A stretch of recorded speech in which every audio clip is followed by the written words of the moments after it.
Well, I decided to tinker around on a little bit more today. Just real curious about why this thing runs for just a minute after I put new plugs and filter in it, and then runs like crap again. Because I swear that's what's happened before. Yeah, it's a little hot here. Let's see.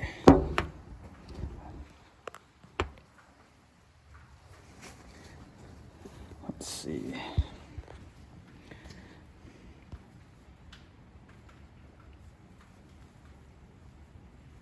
That's already looking black and fouled, son of a. That's no good.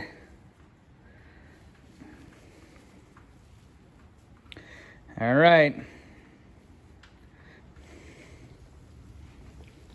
Still tracking down the problem because that is definitely already getting fouled.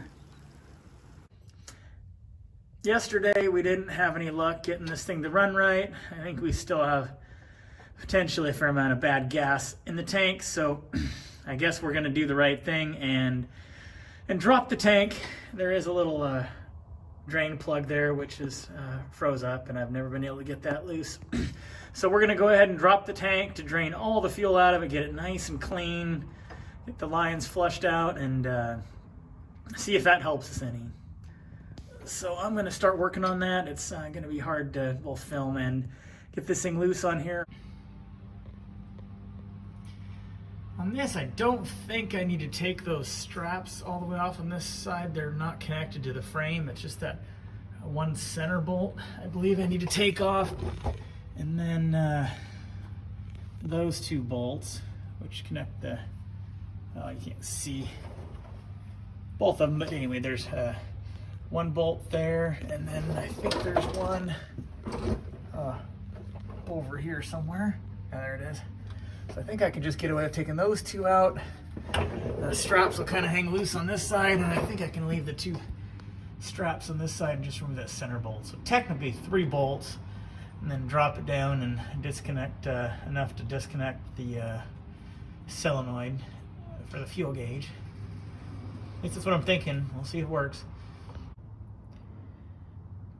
Okay, we got all the bolts off holding the tank, I believe. We just need to take off the fill hose, and then as soon as we can reach it, the solenoid wiring, and that's pretty much it. It's a fairly quick job, just not a fun one.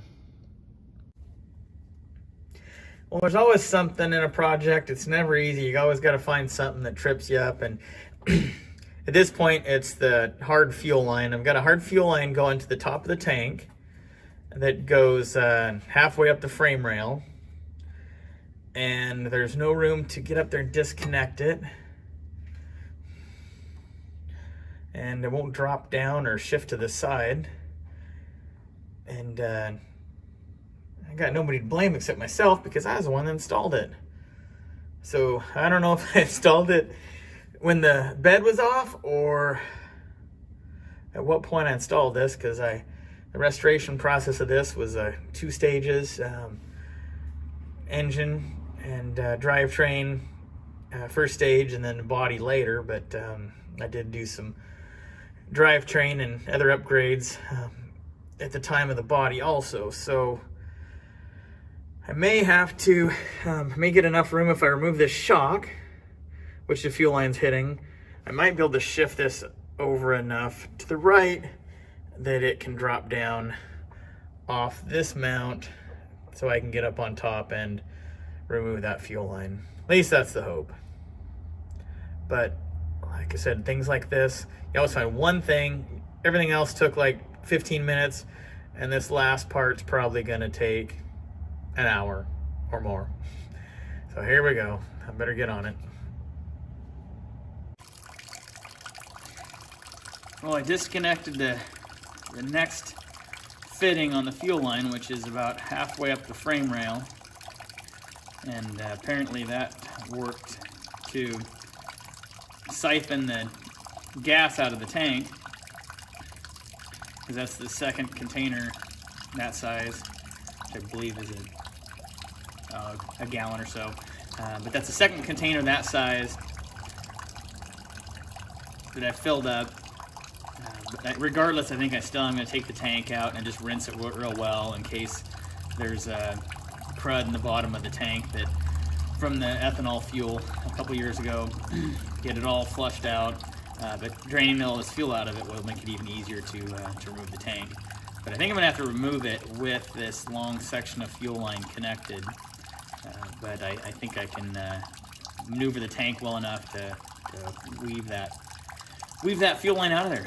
So hopefully that works out. And now we're just waiting for the fuel to drain. Okay, well, we finally got the gas tank back in. It's been about a week or so, and put fresh gas in it. I cleaned out the gas tank really well. I even put some OSFO in there to neutralize the rust, and then rinsed out the residue from the OSFO with some fresh gas. And I think we're ready to run again. I have not replaced the fuel filter again because there's still bad gas potentially in the lines and then also in the carburetor. So after we run it for a bit, I will replace the fuel filter and put fresh plugs in it, and then see if the plugs get fouled again and see if it runs right. But I'm hoping that getting that bad gas out of there will actually do the trick, and then we'll work on the compression issue after that. So, all right, we're gonna give her a try.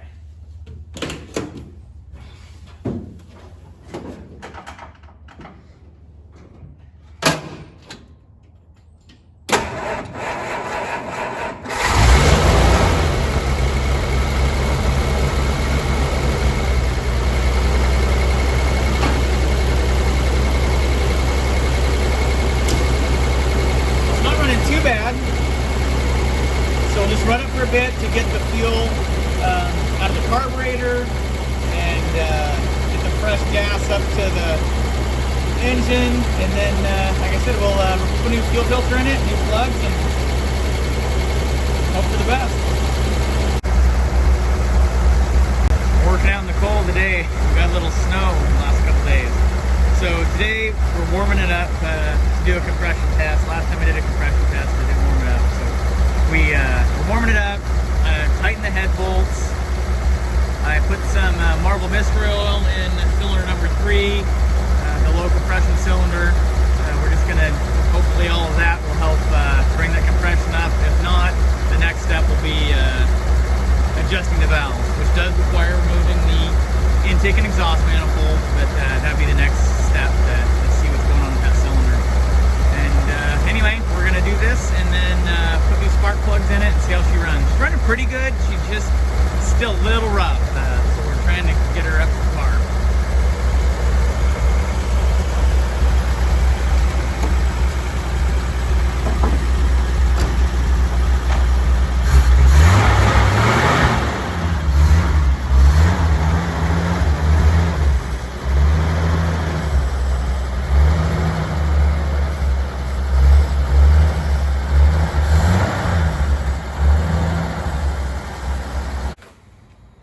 Go.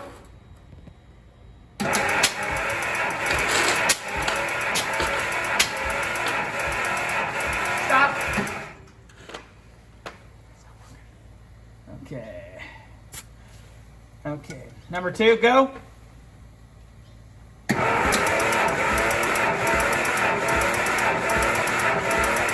Stop.